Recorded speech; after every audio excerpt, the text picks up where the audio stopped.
Selamat bertemu kembali di kuliah kalkulus. Sekarang kita ingin mempelajari integral dalam bentuk yang lebih formal. Nah, untuk permulaan kita asumsikan dahulu fungsinya itu adalah positif nilainya, dan kita ingin menghitung luas daerah yang dibatasi oleh Y sama dengan Fx di sini, kemudian X sama dengan A ini, ya, dan X sama dengan B di sini dengan sumbu X, ya. Jadi kita ingin menghitung luas daerah ini.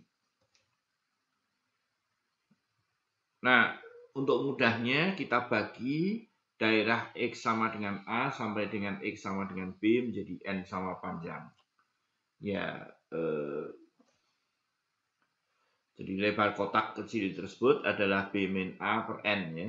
Nah, titik-titik pembagi adalah mulai dari titik ujung kiri ditambah lebarnya lagi, demikian seterusnya sampai ujung kanan yaitu B. Dan itu adalah A plus N delta X.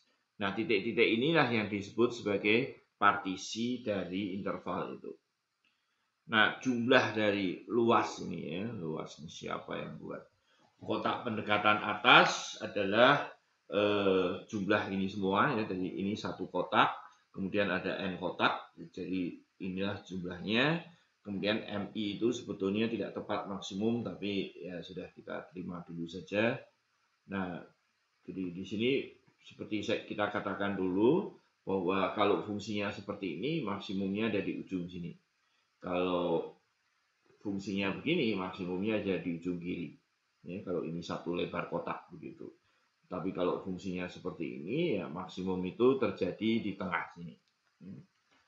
Nah, jadi sekali lagi itu adalah jumlah luas dari kotak ini. U itu untuk upper, ya, untuk upper yaitu atas. Ya. Nah, itu adalah pembagian 4 begitu misalkan. Ya.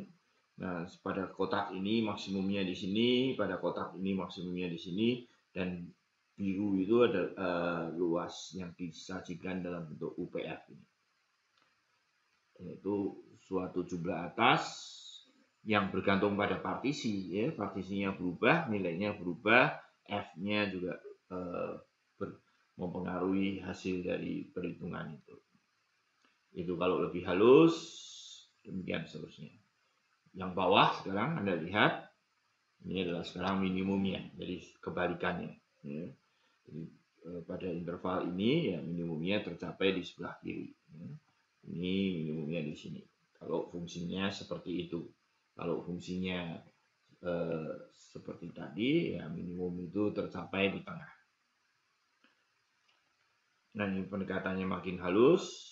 Ya, oke, apa yang terjadi? Kalau saya punya suatu partisi, jumlahnya katakanlah di sini, dan kalau lebih halus, ya, Anda lihat bahwa jumlahnya yang bawah itu akan naik, ya. Ini naik. Ya, ini yang saya katakan itu aliran kepercayaan itu, tapi Anda rasanya bisa merasakan sendiri bahwa jumlah bawahnya itu makin ke atas, ya. Nanti kalau sudah lebih lanjut, kita tidak boleh hanya sekedar menggunakan mata, tetapi harus formal, gitu. Ya, ini kalau dari atas, ya, dari atas punya nilai tertentu. Kalau makin halus, tadi yang bawah itu makin ke atas, yang atas makin ke bawah, ya. Makin halus itu katakanlah di 2 kali lipatkan dan seterusnya. Nah, ini jumlah bawahnya makin naik, jumlah atasnya makin turun. Moga-moga sekali waktu fungsi ini hasilnya itu bertemu, ya. Jadi makin halus, jumlah bawahnya naik, jumlah atasnya turun, ya. Nah, di sini ini yang disebut sebagai norm maksimum dari lebar kotak itu, ya, lebar kotak itu. Nah, jadi dengan XI dan XI plus 1 itu adalah titik di partisi itu, ya. Ini mungkin agak terlewat. Nah, tentu saja kalau partisinya itu sama panjang, ya ini sebetulnya adalah A min B per N, ya.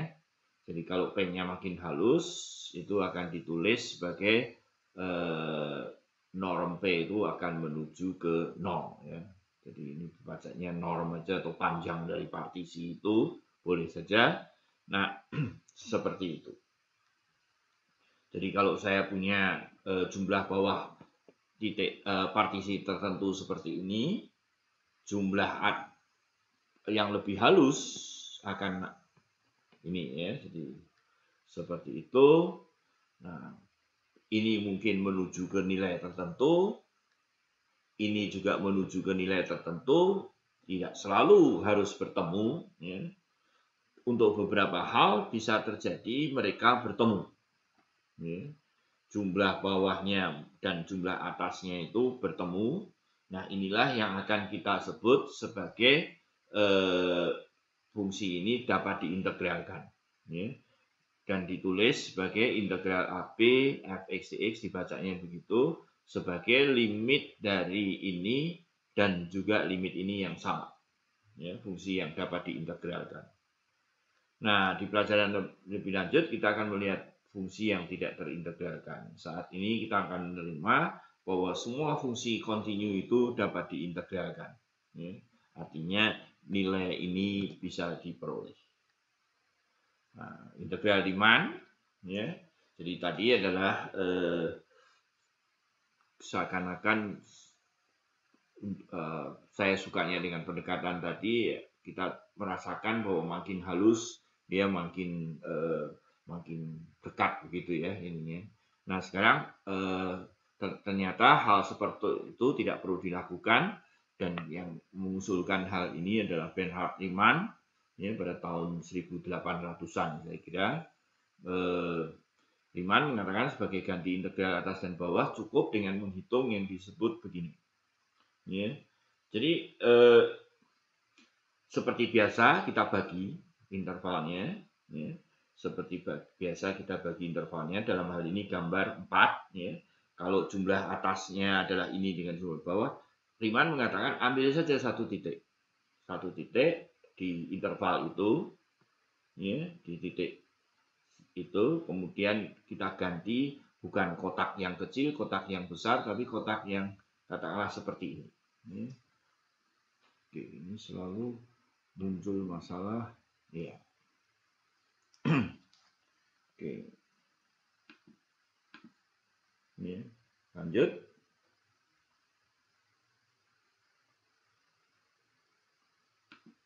Nah, cukup dengan menghitung, ambil satu titik, kemudian kotaknya itu dibuat yang arsir biru ini. Jadi di antara paling bawah dan paling atas. Ya. Jadi demikian pula di kotak kedua kita ambil satu titik di sini. Ya.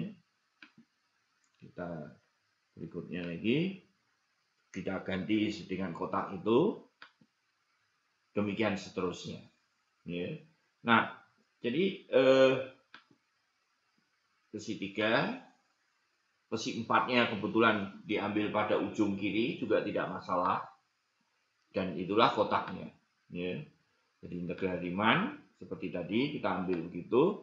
Nah, jadi pada setiap subinterval xi dan xi min i itu dipilih satu titik ya, sembarang, dan kemudian kita hitung jumlah Riemann-nya ini, yaitu apa? Lebar kotak kali tinggi kotaknya ya. Jadi dalam jumlah Riemann ini di sini adalah yang diarsir. Kalau yang bawah itu merah, yang atas itu putih. Ya, jadi di sini jumlah Riemann ini akan bergantung pada akan lebih kecil ya, lebih kecil dari jumlah atas, dan tentu di sini lebih besar dari jumlah bawah. Oke, ini sekarang agak berubah kontrolnya, dan untuk setiap partisi P tadi seperti sudah saya katakan berlaku seperti itu. Ya. Nah, jika F terintegralkan, ya, nah, ya, maka jumlah Riemann ini akan menuju ke integral yang ini ya. Jadi karena ini selalu terjepit oleh atas dan bawah ya. Oleh karena itu hasilnya akan seperti ini. Nah, ini adalah bentuk dasar dari pemodelan dengan menggunakan integral ya. Jadi apa nanti yang perlu diperhatikan adalah limit dengan sigma itu berubah jadi integral, f ini berubah menjadi fx, dan delta x ini berubah jadi dx ya. Nah, nanti kita ingin memformulasikan integral ini melalui pendekatan di sini. Maaf ini. Nah, sebagai contoh nanti kalau saya punya bentuk seperti ini, ya, limit sigma begini, ya dia berubah menjadi bentuk begini. Ya. Oke. Lanjut. Nah, interpretasi prosesnya, jadi kalau misalkan saya punya sesuatu yang berproses, mulai dari X sama dengan A sampai dengan XB, yang berubah ya, sebagai contoh nilai fungsi ini berubah setiap saat. Nah, caranya bagaimana? Bagi interval AB itu menjadi potongan kecil-kecil. Ini bagi. Lanjut. Nah, pada subinterval XI ini ya, interval ke I, kita pilih satu titik. Pilih satu titik ini sembarang begitu. Nah, nilai fungsi, kemudian nilai fungsi pada interval yang tadi ini dari sini sampai ke sini, ini kita anggap sebagai konstan. Nah, ini dia, kita lihat. Ini, jadi ini masih harus diperkecil. Oke, kita anggap konstan, yaitu berapa? Yaitu nilainya sesuai dengan nilai fungsi di titik ini, yaitu f per i ini. Oke, terus lanjut. Nah, jadi sebagai gantinya menghitung yang sangat rumit, kita hitung sebagai luas dari 4 persegi panjang ini. Ya, jadi yang kotak ada yang kurang, ada yang lebih, dan lain sebagainya. Tidak masalah. Tapi ini sebetulnya kan sangat kecil, dan ini demi kenyamanan mata, ini digambar sangat besar. Ya. Nah, jadi seperti itu. Kita anggap dalam proses dari X sama dengan A sampai dengan XB itu kita potong kecil-kecil, dan setiap potongan itu kita anggap prosesnya konstan. Nah, itu yang penting ya. Prosesnya sesuatu yang tetap. Oke, sudah waktunya. Nah, ya, jadi sekarang kita kembali kepada yang umum ya. Kalau fx-nya sekarang tidak perlu positif. Nah, apa yang terjadi sekarang? Bagaimana jika fx-nya tidak harus bernilai positif? Ya, misalkan terjadi seperti ini, maka kita bagi kotak-kotak di bawah. Ya, kita merasakan bahwa nilai integral itu adalah minus dari luas daerah ini ya, luas kotak itu tadi. Oke. Nah, di sini juga sama, di situ ya, kita lihat pendekatannya. Di sini adalah minus dari luas persegi kotak ini, yang ini ya, dia oke, yang di sini saja ini adalah sama dengan luas daerah tadi itu. Ya. Lanjut. Itu. Nah, kalau terjadi yang minimum itu. Oke.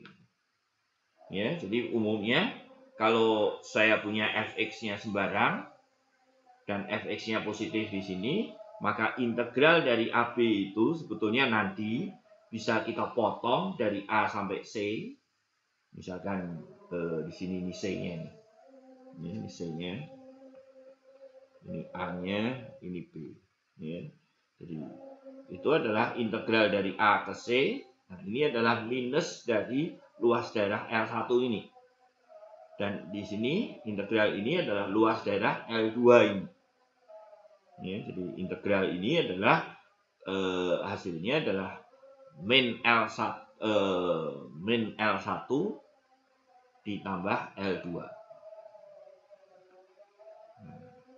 Perluasan definisi integral, kita sudah mengenal kalau integral seperti ini dengan AB.